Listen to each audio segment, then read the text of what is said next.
Shalom keluarga damai dan sobat Samas yang dikasihi Tuhan, kita jumpa kembali dalam Samas edisi 28 Oktober dengan tema Membuang Dosa dari Keluarga. Sobat Samas, seringkali kita dikagetkan dengan munculnya dosa dalam keluarga kita. Ironisnya kepanikan ini sering membuat kita malah melukai atau bahkan membuang salah satu anggota keluarga kita karena apa yang telah diperbuatnya. Namun benarkah tindakan tersebut? Bagaimana hal ini bisa terjadi? Dan apa yang harusnya kita lakukan? Renungan Samas hari ini membawa kita untuk memeriksa diri. Sebenarnya sejauh mana andil kita? Serta bagaimana seharusnya kita menyelesaikannya? Kiranya tema ini menolong kita untuk dapat benar-benar membuang dosa dari keluarga kita. Mari kita bersama memohon pimpinan Roh Kudus untuk menolong kita dalam merenungkan firman Tuhan. Allah yang menggelar karya keselamatannya dalam hidup kami, yang merencanakan semua kebaikan dalam keluarga kami, serta melibatkan kami untuk berperan dan berkarya dalam keluarga. Tuntun kami dengan firman-Mu, agar kami dapat melihat bagaimana Engkau memulihkan keluarga kami. Dalam nama Kristus Sang Kepala dan Pelindung keluarga, kami berdoa. Amin. Sobat Samas, mari kita bersama membaca firman Tuhan dari kitab Kejadian pasal 3, ayat 12 dan 13. Manusia itu menjawab, "Perempuan yang kau tempatkan di sisiku, dialah yang memberi dari buah pohon itu kepadaku, maka ku makan." Kemudian berfirmanlah Tuhan Allah kepada perempuan itu, "Apakah yang telah kau perbuat ini?" Jawab perempuan itu, "Ular itu yang memperdayakan aku, maka ku makan." Keluarga damai dan sobat Samas yang dikasihi Tuhan, membangun keluarga bukan semata-mata rencana manusia, namun merupakan perintah Allah. Kejadian 1 ayat 28 menjelaskan apa yang terjadi setelah penciptaan. Allah memberkati mereka, lalu Allah berfirman kepada mereka, "Beranak cuculah dan bertambah banyak. Penuhilah bumi dan taklukkanlah itu. Berkuasalah atas ikan-ikan di laut dan burung-burung di udara dan atas segala binatang yang merayap di bumi." Panggilan untuk beranak cucu menjadi langkah awal untuk mengelola bumi. Tentu beranak cucu tidak selalu harus dimengerti sebagai menikah atau memiliki anak.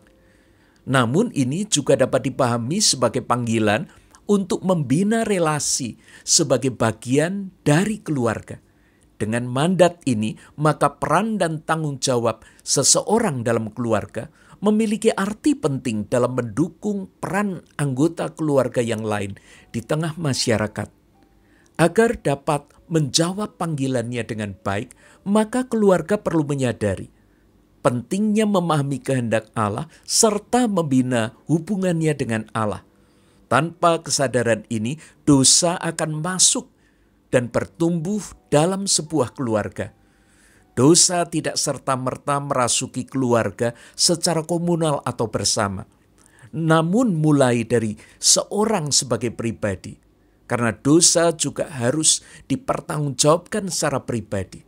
Roma 5 ayat 12 menegaskan, sama seperti dosa telah masuk ke dalam dunia oleh satu orang, dan oleh dosa itu juga maut. Demikianlah maut itu telah menjalar kepada semua orang. Sobat Samas dan keluarga damai, bacaan hari ini membongkar asal muasal kejatuhan manusia yang kemudian membawa dosa masuk dan bertumbuh dalam keluarga. Apa yang terjadi dengan Adam dan Hawa sehingga dosa bisa masuk dan bertumbuh dalam keluarganya? Yang pertama adalah pemberontakan. Bukannya tunduk, namun malah melawan. Kasih dan anugerah Allah yang begitu besar kepada Adam dan Hawa seharusnya diikuti dengan kepatuhan dan relasi yang bertanggung jawab kepada Allah. Betapa luar biasanya properti yang dipercayakan oleh Allah kepada Adam. Adam dipercaya untuk mengusahakan dan memelihara Taman Eden, sebuah taman dengan sungai bercabang 4, berikut kekayaannya, emas yang baik, damar bedolah, dan batu krisopras. Adam bahkan diizinkan makan semua buah yang ada di dalam taman itu dengan bebas, kecuali satu pohon saja, yaitu pohon pengetahuan tentang yang baik dan yang jahat. Ternyata satu larangan pun dilanggar oleh Adam. Alih-alih tunduk, Adam malah melawan Allah dengan memakan buah itu. Dengan makan buah itu, Adam sudah memberontak kepada Allah. Dan inilah awal kejatuhan manusia ke dalam dosa. Bagaimana sikap Anda terhadap Allah yang dilihat oleh keluarga? Apakah Anda sering memberontak, marah, tidak puas, bahkan terus melawan Allah? Apakah tanpa sadar Anda justru seringkali memprovokasi keluarga agar mereka pun bersehati melawan Allah? Yang kedua adalah berkelit. Bukannya bertobat, namun malah mencari kambing hitam. Makan buah berakibat fatal.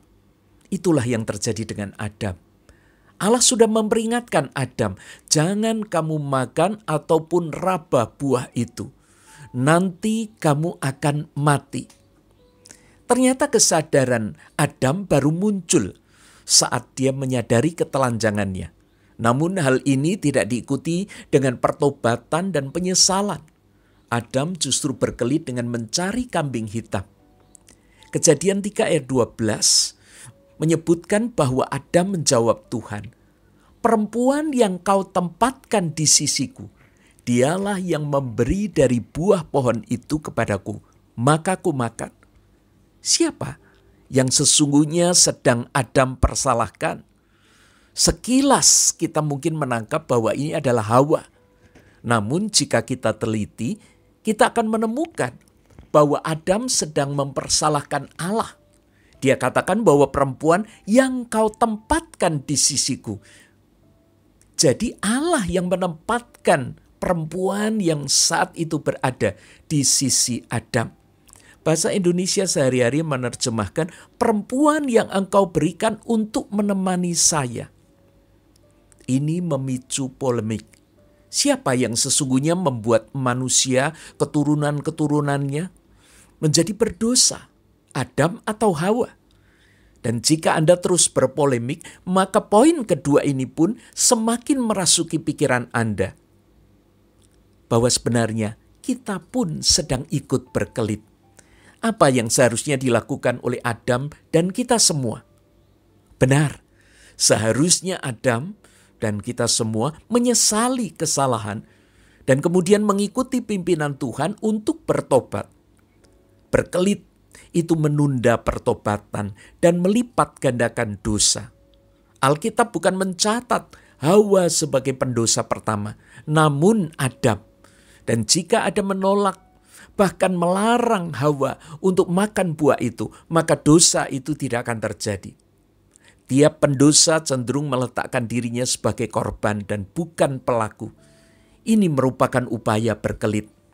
Kita semua pernah berdosa, bahkan mungkin baru saja berbuat dosa. Namun bagaimana kita mempertanggungjawabkannya? Apakah kita makin terampil berkelit? Kita sedang menghindar dari tanggung jawab, bahkan berhasil meyakinkan orang lain dengan menampilkan kambing hitam. Terus membenarkan diri memakai topeng, apalagi mengorbankan orang lain. Ini adalah kekejian, sekaligus sesuatu yang melelahkan. Yang ketiga, bagian terakhir adalah merasuk. Dosa menyusup dan bertumbuh di dalam keluarga. Dalam Kejadian 4 ayat 3-8 kita menemukan bahwa Kain membunuh Habel. Hal ini berawal dari persembahan korbannya yang tidak diindahkan Tuhan. Sementara persembahan Habel diindahkan. Hal ini membuat hati Kain menjadi sangat panas. Dia marah sekali. Seringkali kita lebih fokus kepada tindakan diskriminatif Allah, yaitu menerima persembahan Habel dan menolak persembahan Kain. Ini seolah sudah harga mati dan menjadi jalan cerita atau takdir bahwa Habel memang harus dibunuh. Bahkan beberapa orang yang solider terhadap tindakan Kain seperti merasa bahwa tindakan Kain itu sah karena Allah diskriminatif. Kejadian 4 ayat 7 seringkali lolos dari perhatian kita. Jika kita memperhatikan terjemahan bahasa Indonesia sehari-hari, maka di sana kita membaca, jika engkau berbuat baik, pasti engkau tersenyum. Maksudnya di sini, pasti aku menerima persembahanmu. Yang dimaksud berbuat baik di sini adalah mengikuti apa yang dikehendaki oleh Tuhan. Tindakan Adam memberontak Allah sudah diwarisi oleh Kain.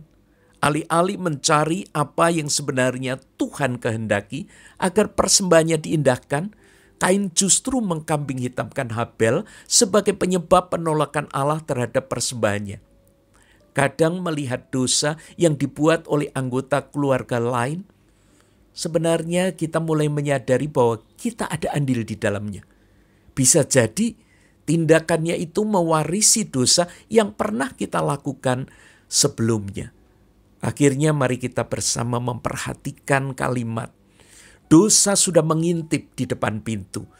Ia sangat menggoda engkau, tetapi engkau harus berkuasa atasnya. Maksudnya dosa hendak menguasai kita, tetapi kita harus mengalahkannya. Kini mari kita putuskan rantai dosa, agar siklus dosa tidak terus berulang. Berhentilah memberontak, tunduklah kepada Allah. Mari bertobat dan jangan lagi berkelit atau menjadikan anggota keluarga Anda sebagai kambing hitam. Jangan korbankan mereka dan jangan latih mereka untuk melipat gandakan kambing hitam. Waspadalah terhadap dosa yang menyusup ke dalam keluarga kita, sekecil apapun itu, basmilah segera, agar dosa tidak merasuk dan tumbuh subur di dalam keluarga kita. Mari kita bersama berdoa. Allah yang penuh kasih, jangan biarkan kami menyia-nyiakan anugerah keselamatan-Mu. Lingkupilah keluarga kami dengan kekudusan, dan jangan biarkan kami memelihara dosa dalam keluarga, sekecil apapun. Sembuhkanlah tiap luka dalam keluarga kami, dan jangan biarkan kepahitan tumbuh di dalamnya, sehingga dosa tidak terus bertumbuh. Dalam nama Kristus, Sang Penebus dan Pemulih, kami berdoa. Amin.